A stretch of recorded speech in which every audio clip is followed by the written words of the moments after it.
আমার মুরগিটা ডিম পেড়েছে কিনা গিয়ে দেখে আসি। হ্যাঁ যাও, গিয়ে দেখে আসো। আজও বাজার করার টাকা নেই হাতে। ডিম দিয়ে ভাত খাওয়া ছাড়া আর কোনো উপায় নেই। বড় তো ভাবনিতে আমার বাবার বাড়ি থেকে কি দিয়েছে বলে।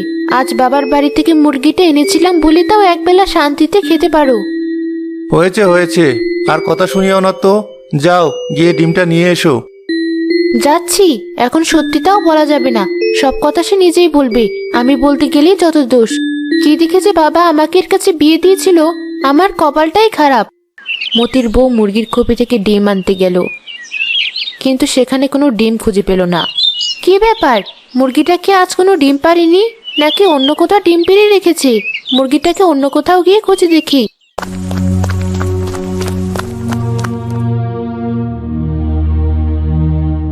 কি হলো? আমার বউ হঠাৎ চিৎকার দিল কেন এত জোরে? ডিম নিতে গিয়ে মুরগির ঠোকর খেলো নাকি?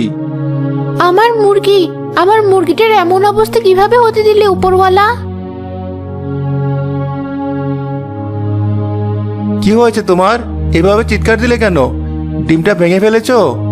একটা কাজও ঠিকমতো হয় না তোমাকে দিয়ে। তুমি একটু চুপ করবে? সামনে তাকিয়ে দেখো কি হয়েছে। এ কি? এটা আমাদের মুরগির রানী না? হ্যাঁ, শিয়াল এসে আমাদের মুরগিকে ধরে নিয়ে যেতে ধরেছিল। আমার চিৎকার শুনে রানীকে ফেলে রেখে চলে গেছে, কিন্তু রানী তো মরে গেছে। এখন কি হবে? কি আর হবে? আগে প্রতিদিন তাও একটা করে ডিম খেতে পারতাম, এখন সেটাও বাদ দিতে হবে। যাও, মুরগিটাকে নিয়ে এসে রাধা শুরু করো। ওটাকেই 2-3 দিন চলাতে হবে। তারপর দেখে অন্য কোনো উপায় খুঁজে বের করা যায় কিনা।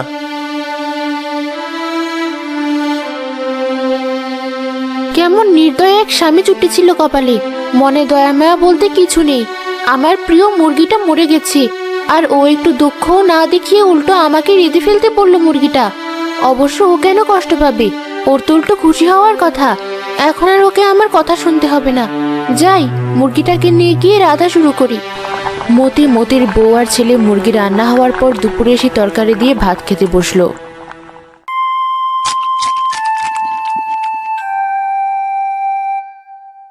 মা, তরকারিটা খুব মজা হয়েছে, কিন্তু তুমি মাংস কোথায় পেলে? আজ কতদিন পর মাংস দিয়ে ভাত খাচ্ছি আমরা। পাপা বুঝি আজ অনেক টাকা পেয়েছে, আর ওই টাকা দিয়ে মুরগি কিনে এনেছে। আজকে দিনটা অনেক ভালো মা। ভালো নাকি চাই? আমাদের যে একটা ডিম পাড়া মুরগি ছিল ওটাই আজ রেঁধে ফেলেছি। তার মানে আমি এখন রানীর মাংস দিয়ে ভাত খাচ্ছি? তুমি এই কাজ কেন করলে মা? ওর ডিম দিয়ে ভাত খেয়ে তো আমরা ভালো ছিলাম, কিন্তু তুমি ওকেই মেরে ফেললে। আরে, তোর মা ইচ্ছা করে মারেনি তোর রানীকে। একটা শিয়াল এসে আমাদের রানীকে মেরে ফেলেছে। তাও ভাগ্যিস তোর মা সময় মতো দেখে ফেলেছে, নয়তো শিয়াল রানীকে খেয়ে ফেলতো।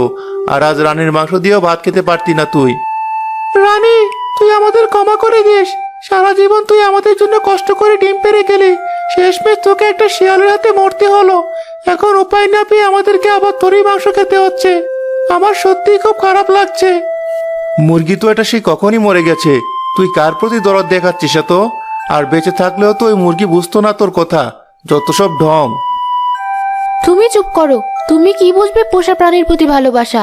পারো তো শুধু বসে বসে নিজের পেট ভরতে। কৃতজ্ঞতা বলতে কিছু নেই। তা তোমাদের এত কৃতজ্ঞতা থাকলে রানীকে খাচ্ছ কেন? ওকে মাটিতে পুঁতে ফেললেই পারতে। তা কেন করব? রানীকে তো খাওয়ার জন্যই পেলেছি এতদিন। ওর ডিম খেয়েছি, এখন যদি ওকে না খায় ও কষ্ট পাবে, তাই খাচ্ছি। হে বাবা, রানী কত সুস্বাদু ছিল খেতে, আমরা ওকে খেয়ে এটাই বোঝাচ্ছি। তোদের বোঝ তোরা নিয়ে থাক, আমি ওসব পাগলামি চক্করে পড়বো না। আমি বাইরে গিয়ে দেখি মন্ডল সাহেবের বাড়িতে কোনো কাজ আছে কিনা। হ্যাঁ, যাও, বিদেয় হও এবার। মা, রানীর কলিজাটা দাও। এই নে, কলিজাটা তোর জন্যই রেখে দিয়েছিলাম। মতি মন্ডল বাড়ি গেল কাজের উদ্দেশ্যে। মন্ডল সাহেব তাকে মুরগির খুপি পরিষ্কার আর মুরগির খাবার দেওয়ার কাজ দিলেন।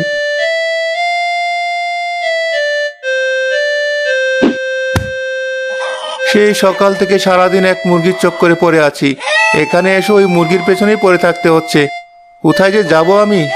মুরগিগুলোও দেখি ভীষণ খারাপ, আমাকে ঠোকরাচ্ছে। তোদের একটাকেও খাবার দিব না আমি, তারপর দেখবো তোদের গায়ের তেজ। কে মতে, দাঁড়িয়ে আছো যে? তোমার কাজ শেষ হয়েছে? জি না সাহেব, মুরগিগুলোকে পেট ভরে খাওয়াচ্ছিলাম যেন বেশি বেশি ডিম পারে। ওদের খাওয়ানো শেষ হয়ে গেলেই ডিমগুলো তুলে ঘরটা পরিষ্কার করে ফেলবো। ঠিক আছে, তাড়াতাড়ি করো। আর দেখো আমার মুরগিগুলো যেন ঠিক মতো থাকে, ভয় পেয়ে যেন এদিক সেদিক দৌড় না দেয়।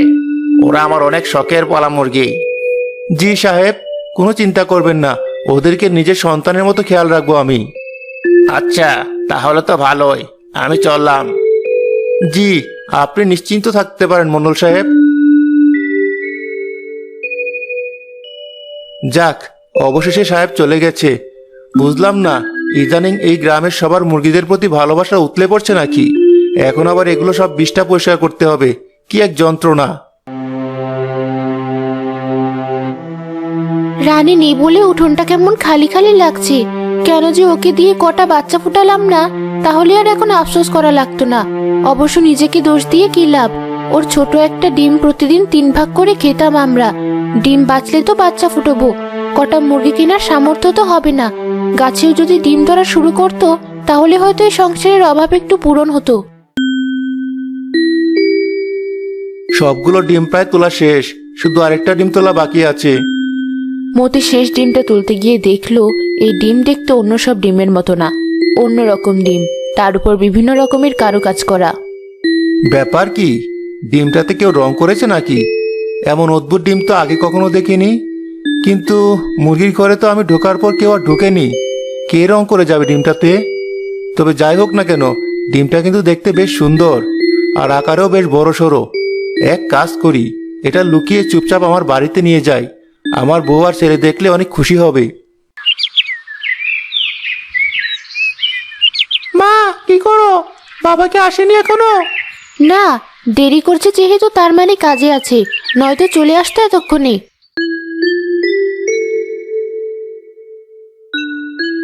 হাসু, হাসুর মা, কই তোমরা? এই দেখো তোমাদের জন্য কি এনেছি। কি এনেছো? আমার জন্য নতুন শাড়ি? আমার জন্য কি নতুন খেলনা এনেছো বাবা? না না, ওসব কিছু না। অত টাকা কোথায় পাবো? সামান্য যে কটা টাকা পেয়েছিলাম তা দিয়ে কিছু বাজার আর একটা সুন্দর ডিম এনেছি। এই দেখো, রানীর জন্য তো তোমরা অনেক মন খারাপ করেছিলে। এই ডিমটা দিয়ে চাইলে আর একটা রানীর মতো মুরগি পালতে পারো, নয়তো খেয়েও ফেলতে পারো, তোমাদের ইচ্ছা। কত আশা করেছিলাম এতদিন পর হয়তো ভালো কিছু পাবো, তার বদলে কি এক ডিম নিয়ে এসে হইচই মাতিয়েছো। কই দেখি তো কেমন ডিম। আসলে ডিমটা বেশ অদ্ভুত, এমন ডিম বাপের জন্মে আগে কখনো দেখিনি। মা, ডিম ফুটে বাচ্চা বের হতে তো অনেকদিন লাগবে। এর চেয়ে ডিমটা এখনই বেজে ফেলো না, খেয়ে দেখি এই ডিমটা দেখতে যেমন সুন্দর খেতেও তেমন মজার কিনা। ঠিক আছে, তুই যখন বলছিস ডিমটা ভেজেই ফেলি। হাসুর মা ডিমটা ভাজার জন্য ভাঙার চেষ্টা করলো, কিন্তু অনেকক্ষণ চেষ্টা করার পরও ডিমটা ভাঙতে পারলো না। কি বাজে একটা ডিম নিয়ে এসেছো, ডিমটা তো ভাঙাই যাচ্ছে না।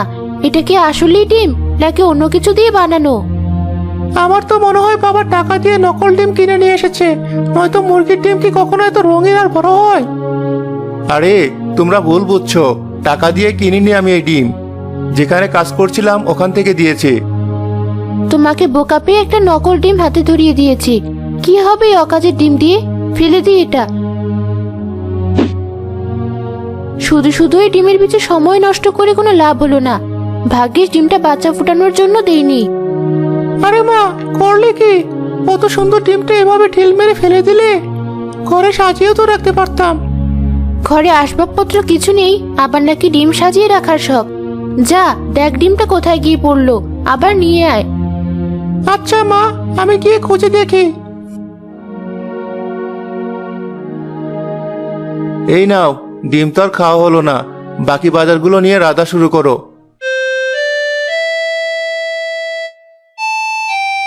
মা, বাবা, তোমরা এদিকে আসো, দেখে যাও। কি হলো আবার? দেখো মা, তুমি ডিমটা ছুঁড়ে মারার পর ডিমটা ভেঙে গেছে। ও মা, এটা দেখি সত্যিকারের ডিম ছিল। তুমি ভালো মতো ডিমটা ভাঙার চেষ্টা না করে ফেলে দিয়েছো, আর খামোকা আমাকে বকছিলে, শুধু শুধু ডিমটা নষ্ট করলে। আরে আমি কি জানি ডিমটা অমন হবে? এত শক্ত ছিল যে ডিমটা ভাঙছিল না কোনোভাবেই। তোমরা তো দেখলেই। যাক ভালোই হয়েছে, কিসের না কিসের ডিম ছিল ওটা কে জানে, খেয়ে পেট খারাপ হতো আবার। হাসু, তুই মন খারাপ করিস না, আরেকটা ডিম পেলে তোকে ওভাবে রং করে দেব। আচ্ছা মা। চলো এবার ঘরে, আজ বাড়িতে যা আছে তা দিয়ে খেয়ে উঠি। হ্যাঁ চলো। যেখানে সেই রঙিন ডিমটা ভেঙেছিল সেখানে দুদিন পর এক গাছ হলো, আর দেখতে দেখতে গাছটা অনেক বড় হয়ে উঠলো। এই গাছটা এখানে কে লাগিয়েছিল? দেখতে না দেখতে বড় হয়ে উঠলো। তুই লাগিয়েছিলি হাসু? না তো বাবা, আমি তো কোনো গাছ লাগাইনি। কিন্তু এটা কি গাছ? পুরো গাছে কেমন যেন একটা কাঁচা ডিমের গন্ধ। কি যে বলিস না, গাছ থেকে ডিমের গন্ধ আসবে কিভাবে? তবে এটা যে কি গাছ আমি নিজেও বলতে পারবো না, এমন গাছ আগে কখনো দেখিনি। কি হলো, তোমরা বাবা ছেলে গাছের সামনে দাঁড়িয়ে আছো কেন? এই গাছটা কোথা থেকে এসে কত বড় হয়ে গেল কিছুই টের পেলাম না আমরা। এটা যে কি গাছ সে সম্পর্কেও কোনো ধারণা নেই আমাদের। হবে কোনো জংলি গাছ হয়তো। গাছটা তো আর আমাদের কোনো ক্ষতি করছে না, থাকুক, কি সমস্যা? আর একটু বড় হলে কাঠ নয়তো খড়ি হিসেবে বিক্রি করে দেব, ভালোই লাভ হবে। এত বড় গাছ অথচ গাছটা তো একটা ফুল ফলও ধরেনি। আচ্ছা, এই গাছের পাতা খেয়ে দেখি তো কেমন।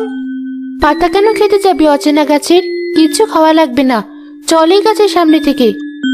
আচ্ছা মা, তোমার কি মনে হয় না এই গাছ থেকে ডিমের গন্ধ আসছে? গাছ থেকে ডিমের গন্ধ আসবে কিভাবে? তুমি একটু কাছে গিয়ে গন্ধ শুকে দেখো না মা, তাহলে টের পাবে। তাই তো, কেউ কি গাছের দিকে ডিম ছুঁড়ে মেরেছিল যে এমন গন্ধ গাছে? আমিও ভাবছিলাম কদিন যাবৎ বাড়িতে কাঁচা ডিমের গন্ধটা কোথা থেকে আসছে। কি যে শুরু করলে তোমরা! গাছের নাকি ডিমের গন্ধ? তোমাদের মাথা মনে হয় এবার পুরোই গেছে। তুমিও সব বুঝবে না, সামান্য ভাত পোড়ার গন্ধ পাও না তুমি, আবার ডিমের গন্ধ পাবে? তোমার আনা রঙের ডিমটা তো আমি ঠিক এখানেই ভেঙেছিলাম, ওখান থেকেই গাছটা হয়নি তো। মা, এবার তুমিও বেশি বলে ফেললে। ডিম থেকে গাছ হবে কিভাবে? ডিম তো ডিমই। হয়েছে হয়েছে, আমাকে আর শেখাতে হবে না। ডিমটা দেখতে একটু অদ্ভুত ছিল, তাই বলছিলাম আর কি। তোদেরকেও আর খামোখাই গাছ নিয়ে গবেষণা করতে হবে না, বাড়ি চল। কদিন পর গাছটা আরো বড় হয়ে গেল। গাছে সেই ভেঙে যাওয়া ডিমটার মতো আরো অনেক রং বেরঙের ডিম ধরা শুরু করলো। দেখেছো, আমি যা বলেছিলাম তোমাদের ঠিক তাই হয়েছে। ওই রঙিন ডিমটা থেকেই ডিমের গাছটা হয়েছে, তাই এই গাছটা থেকে এমন ডিমের গন্ধ পাচ্ছিলাম আমি আর হাসু। হ্যাঁ হ্যাঁ বুঝলাম, কিন্তু এবার এই ডিমের গাছ দিয়ে কি করব আমরা? আর ওই ডিমগুলোরই বা কি হবে? এত শক্ত শক্ত ডিম তো খাওয়াও যাবে না। যাবে যাবে, মা তো এর আগের বার ডিল দিয়ে ডিমটা ভেঙেছিল। এবার আমরা চেষ্টা করব অন্যভাবে ডিমটা ভাঙার, তারপর খেয়ে দেখবো কেমন লাগে। যদি ডিমগুলো খাওয়া যায় তাহলে তো আর আমাদের কোনো চিন্তা থাকবে না, নিজেরাও খেতে পারবো আবার বিক্রিও করতে পারবো। বুদ্ধি তো ভালোই, কিন্তু ডিমটা খাওয়ার পর তোর যদি কোনো ক্ষতি হয়ে যায় তখন কি করব আমি?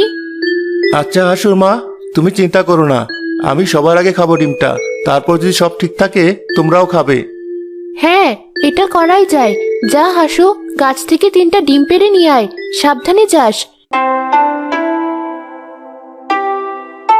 হাসু 3টা ডিম পেড়ে আনার পর সবাই মিলে অনেক কৌশলে ডিমগুলো ভাঙলো। তারপর হাসুর মা ডিমগুলো ভাজলো। ডিমের যে সুন্দর সুগন্ধ বের হয়েছে, না জানি খেতে কত মজার হবে। আমার তো আর তর্স হয়েছে না মা। তারা, তোর বাবা আগে ডিমটা খেয়ে দেখো, তারপর আমরা। আচ্ছা, আমি ডিমটা খেয়ে দেখছি, তোমরা আমার জন্য প্রার্থনা করো। বাবা, কেমন লাগছে ডিমটা? তুমি ঠিক আছো তো ডিমটা খাওয়ার পর? চুপ হয়ে গেলে কেন? মুখ বা পেট ব্যথা করছে নাকি? ডাক্তার ডেকে আনবো? না না, ডিম যে এত মজার হতে পারে আগে জানা ছিল না। এর স্বাদের কারণে স্তব্ধ হয়ে গিয়েছিলাম কিছুক্ষণের জন্য। খাও, তোমরাও ডিমটা খাওয়া শুরু করো এখন। 3জন মিলে গবাগপ করে ডিম দিয়ে ভাত খাওয়া শুরু করলো। অনেকদিন পর তৃপ্তি নিয়ে পেট ভরে ভাত খেলো তারা। এমন স্বাদের ডিম থালায় থাকলে আর কোনো তরকারিরই দরকার পড়বে না। উপরওয়ালা এতদিনে আমাদের দিকে মুখ তুলে তাকিয়েছেন, আর আমাদের ডিমের জন্য আফসোস করতে হবে না। এই মজার ডিমগুলো ভালো দামে বিক্রি করতে পারবো আমরা। গাছে যদি প্রতিদিন এতগুলো করে ডিম ধরে তাহলে কেউ আমাদের বড়লোক হওয়া থেকে আটকাতে পারবে না। সত্যি আমরা ডিম বিক্রি করে বড়লোক হতে পারবো? কেন পারবো না? আমাদের গাছের ডিম দেখতেও যেমন সুন্দর, খেতেও তেমনি মজার। ওগুলো বিক্রি করে তোর খেলনা, শাড়ি, ঘরের আসবাবপত্র সব কেনা যাবে। আর 2 বেলা ভাতের কথা চিন্তা করতে হবে না। আমার স্বপ্ন এতদিনে আসলেই পূরণ হবে তাহলে? আমাদের সবার স্বপ্নই পূরণ হবে। কাল থেকে আমি এই রঙিন ডিমগুলো বিক্রি করা শুরু করব। মতি আর হাসু কটা রঙিন ডিম ঝুড়িতে নিয়ে আর পাশে এক থালায় রঙিন ডিমের ভাজি নিয়ে বসে পড়ল।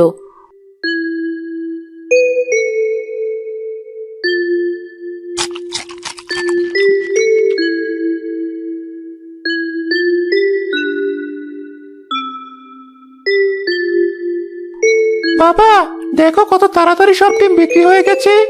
এত দাম হওয়ার পরেও তো হবে না। এমন মজার খাবার খাওয়ার সুযোগ কে হাতছাড়া করতে চাইবে? চল, আজকের মতো বাড়ি যাই, কাল আবার আসবো।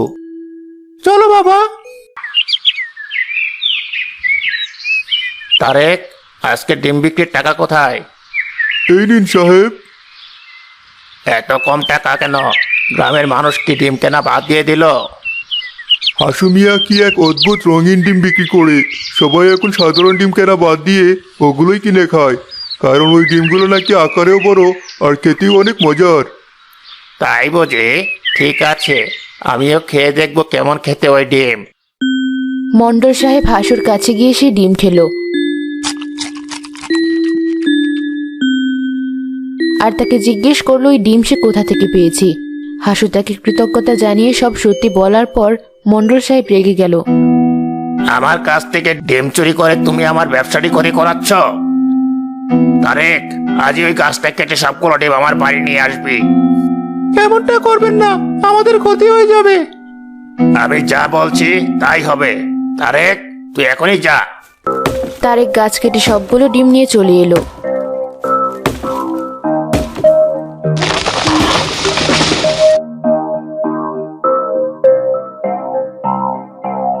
মণ্ডল সাহেবরা লোভে পড়ে সব ডিম একসাথে খেয়ে ফেলার পর তাদের গায়ের রঙও ডিমের মতো রঙিন হয়ে গেল, যা কোনোভাবেই ঠিক হচ্ছিল না।